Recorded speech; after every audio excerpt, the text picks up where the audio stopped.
ప్రపంచ దేశాలలో data centres ఎక్కువగా ఎస్టాబ్లిష్ చేస్తూ ఉన్నారు. ఆ పాయింట్ ఆఫ్ వ్యూలో తెలంగాణ రాష్ట్రంలో కూడా డేటా సెంటర్లని ఏర్పాటు చేయబోతున్నారు. సో ఆ డేటా సెంటర్ల ఏర్పాటు కోసం అమెజాన్ అనేటువంటి సంస్థ ముందుకు వచ్చింది. దానికోసం 60,000 కోట్ల రూపాయలను పెట్టుబడితో ముందుకు వచ్చారు. సో వీళ్ళు ఏర్పాటు చేయబోతున్నారు డేటా సెంటర్ని అమెజాన్ వాళ్ళు. సో అది ప్లేస్ ఫ్యూచర్, దానికోసం ఫ్యూచర్ సిటీలో 202 ఎకరాల భూమిని కేటాయింపు చేశారు. అండ్ చంద్రవెల్లిలో 98 ఎకరాల కేటాయింపు చేశారు. ఇదంతా కూడా ప్యూర్ రీజియన్లో, అంటే కోర్ రీజియన్స్లో, పెరి అర్బన్ రీజియన్ ఎకానమీలో దీన్ని రీజియన్లో డెవలప్ చేయబోతున్నారు. So that is what we have to know here. So మరి ఈ డేటా సెంటర్ వల్ల ఎటువంటి లాభాలు ఉంటాయి అంటే, ఈ డేటా సెంటర్ వల్ల ఇన్ఫర్మేషన్ మనం స్టోర్ చేయవచ్చు. We can store the information, we can retrieve the information whenever we need. Clear? So that is the information.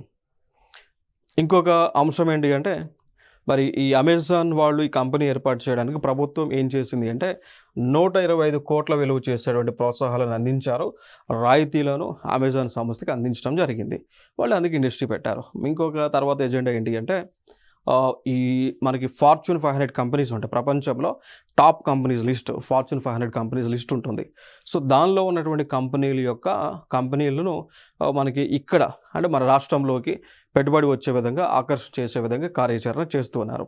ఇక ఆ పాయింట్ ఆఫ్ వ్యూలో లైక్ ఏదైతే మనకి ఈ భారత ఫ్యూచర్ సిటీ ఏదైతే డెవలప్ చేస్తున్నారో కందుకూరు దగ్గర రంగారెడ్డి జిల్లాలో అభివృద్ధి చేస్తున్నారో దాన్ని ఒక ఇన్వెస్ట్మెంట్ అట్రాక్టింగ్ హబ్గా మారుస్తూ ఉన్నారు.